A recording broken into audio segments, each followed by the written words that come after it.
We are here with Coach Vann for another edition of Keeping Up with Oxford Athletics. And Coach, we're sitting here tonight. By the time this video goes up, you guys will be playing in the championship game. We're going to get it up before the game. You've had an outstanding tournament so far. Your team looks very fast, very dominant. Let's start out by talking about this Calhoun County tournament and what that's looked like through your eyes as the coach here. Well, I think you said it best. We played fast. We've been on the balls of our feet. We've done a good job defensively, and then that is in turn made us very good offensively, which that's how we're built. And there's no one person who's really stuck out in the tournament. I think the guys who we expect to play really well have played well. Chris Latson continues to come on. Jalen Taylor continues to come on. So I think we're playing really good basketball right now, and the biggest challenge is to continue to do that each and every day. When you watch your team, we talked about this a little bit off the camera, the speed that you guys can get from one end of one rim to the other, even after made baskets, it's unparalleled. It's unbelievable, really. It's fun to watch, but it makes the game a lot easier when there's constant pressure on that other team. Can you talk about that? Obviously, you coach that and teach that, but to see the guys execute it's another thing. Yeah, I think the biggest thing is we've got guys that are committed to running right now. Jalen and JT are the type of guards, like, they're going to find you if you're open. So if you do run and you commit yourself to running, then you're going to get easy opportunities. And I think somehow that's clicking with some guys. We try to tell Jaden Lewis, let's get 4 rim runs a game. Now, do you always get them? No, but that should be your goal, get 4 a game. And then, Chris and Marcus running the lanes. Chris gives you a slasher to the rim. Marcus gives you a 3-point threat. And then you got those 2 guards coming downhill at you. So it puts the defense on their heels a lot. And, you can't do that unless you're good defensively. And I think us being able to change defenses, we played multiple defenses. I think that kind of puts guys on their heels a little bit in high school. Another thing I noticed, when you guys do get into your half-court sets, you got multiple 3-point shooters with Alexander, but Lewis can play very comfortably with his back to the basket, a la like a 90s type player, post player.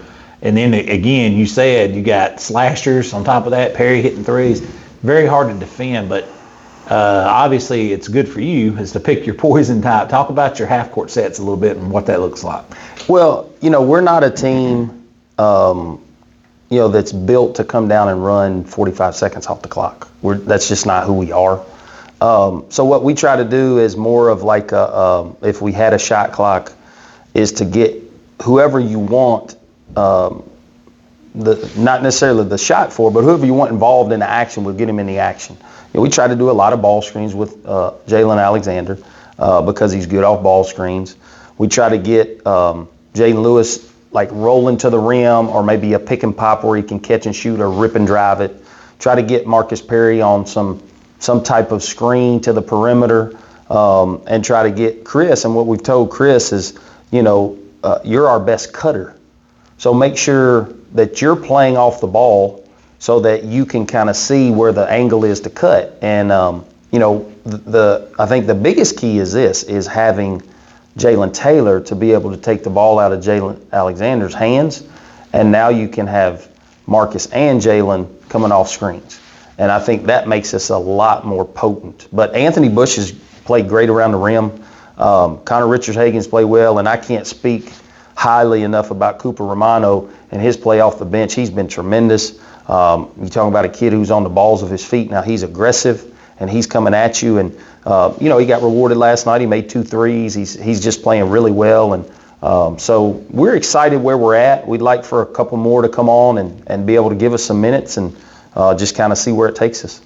Coach, defensively, teams have what I like to call a hard time getting across half court, first of all. But then second of all, when they do get across half court, they've already burned up 10, 15 seconds off of the play clock, which would be a shot clock if we had it. And then it takes them a minute to get in a groove. All the passing lanes are clogged. You got guards putting tremendous pressure on the ball. Just talk about that defense a little bit, because what I've seen, it makes things extremely complicated because normal things that they may see in games they played this year, teams that play against you is not open against y'all because of the way you play the lane, the way you pressure the basketball. Can you talk about that a little bit? Yeah, I think the biggest thing when you're building a defense, the number one thing you want to do is keep the ball out of the paint. When the ball gets to the paint, bad things happen. And that's how most teams get their three-point shots. Penetrate, kick, they get you behind, one more, drive it, kick it. Robbie was the best at it at Plainview. And, so what we try to do is we try to make sure that we play in gaps while we pressure the ball and not necessarily sit in gaps, but play in gaps and be ready to close out to the shooter. And we call it smacking down at the ball whenever we're in those gaps. We're lucky because of our personnel. We got some guys who can pressure the ball. We got some guys with some length who can make it hard to, pass around. So, those are the ideas that we try to use, or the philosophies that we try to use.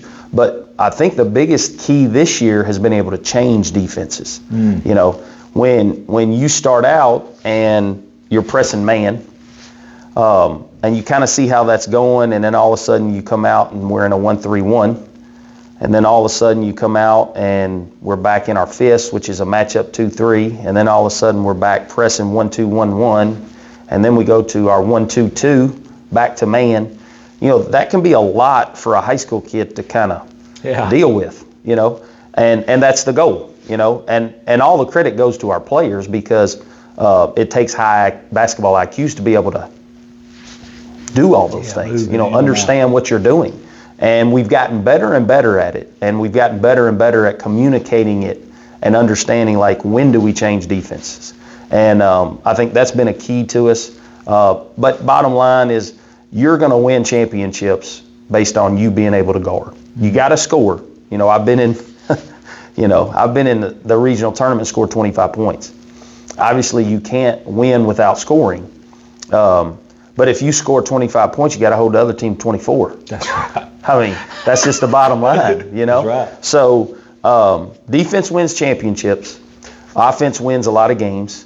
If you got the two of them together, then you got a chance. And Absolutely. I think we're still trying to get better every day, but I think we're close to being able to do both.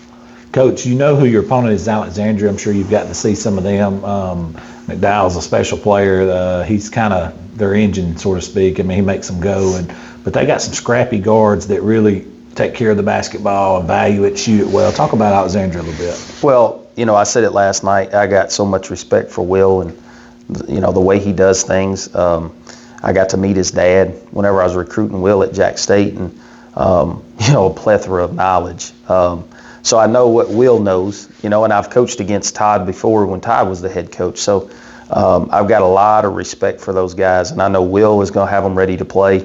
He's done a great job with this team. I think right now they're 23-3, and I think they've won their area as far as I understand. And, I look for them playing in the regional tournament at Jacksonville State. So, McDowell is a horse. He's good. Great footwork, great pace. He reminds me of a legit 90s. Yeah. Well, I wasn't here, but from what I've heard, he reminds people of what those post players look like when Coach Ginn was coaching. It's very similar. Yeah, very similar. Yep. So I played against him, so yeah. So, he's a really good player.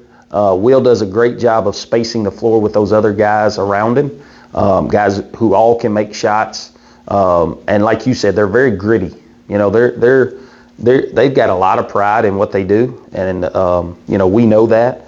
And just because we're the top seed doesn't mean anything. They're the second seed.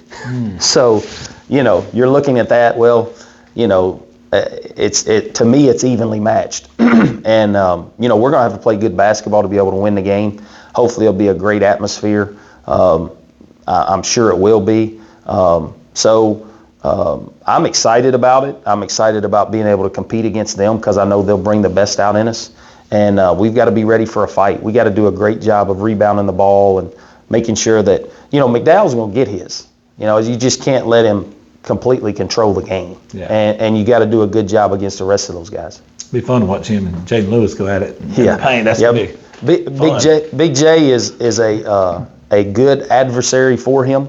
We've got a lot of confidence in Jay. Jay's done a great job in the past of guarding guys like him because Jay's got great feet, physical, can hold his own. And then, hopefully McDowell's going to have to guard Jay, So, obviously our plan every game is to get Jay touches around the rim. So Make him work a little bit. Yeah. So it'll be a good competition. Coach, obviously you got several guys that's going to be up for all tournament and MVP and things like that. We get to take a look at that, but man, when we were looking through the numbers last night, we're like, who on this team do you give it to? There's like 3, 4, 5 guys that are tournament worthy. There's three or four of your guys that's MVP worthy. That's kind of how you envision this thing, though. I mean, we talk about that when you're spreading the wealth, it makes teams much harder to guard. Yeah, I mean, I think that's a sign of a great team. If you can't focus on 1 or 2 guys, that's hard defensively. Absolutely. And not just Jalen Taylor has not had a breakout game offensively in terms of scoring a bunch of points, but Jalen Taylor could go out on any given night and score 25 points. He's very unselfish, and he knows his times to pick and choose what he wants to do. So he's another one. But I just think it speaks volumes, number one, of the type of players that you have in terms of their ability. But I think more than anything in today's day and age, it speaks volumes about the character that you have, because you got a bunch of guys who aren't worried about the MVP or all county or whatever. They want to win. And at the end of the day, it's about winning. I know a lot of people don't want to hear that, but it's about winning. We're trying to win whatever it is that we're playing in, and we do it collectively as a whole. I'll be honest with you, I wish they didn't give an MVP. Yeah. I wish they just gave it to the team, because, sometimes that causes friction. Oh, absolutely. And when you're playing well and you're doing all the things that you need to do, it's about the team. It's like, you go into the county tournament, right? You're not going to win the county tournament with one person. You're not going to win it with 2 people. Cooper Romano's just as big a part, Pierce Van Meter, Noah Pesno, Keelan Moore are just as big a part of us winning as everybody else if they don't get in the game, because they're practicing hard against those guys every day. So I think it's just a sign of a good team, a solid team, a well-rounded team, a very unselfish team. Who care about each other and want each other to succeed. So that excites me as a coach. Any other final thoughts? I don't want to dive into next week because we got an all-important game tonight, but any other thoughts about tonight's game or anything? Just final thoughts. No, just excited to be able to play against Alexandria. I know that it's a old school rivalry in the county, and I know that the 2 teams won't disappoint. I think both teams will bring it. They'll give it everything that they've got, because there's a lot of pride that is on the line in terms of winning the county tournament. And, the thing's been around for 74 years, so it speaks volumes about it. So we're just excited for it. The more people that are there, the better the atmosphere is. But I'll be honest with you, with the 2 teams, and once you get out there on the floor, we don't need any of that. We're going to compete. Hey, and I've been getting the complaints, not enough Connie Davis and Mississippi Mud going around. I don't know, you being here at the school, you probably get all that you want, but the media table is like, man, we need more of that. And I was like, I'm not the guy to talk to. We'll talk to Coach, see if he knows the answer, or Larry may know the answer. So if you can get that word out, just I'll please spread the word, no doubt. Thank you so much, Coach. See you next week. Appreciate it, Bo. Thank you.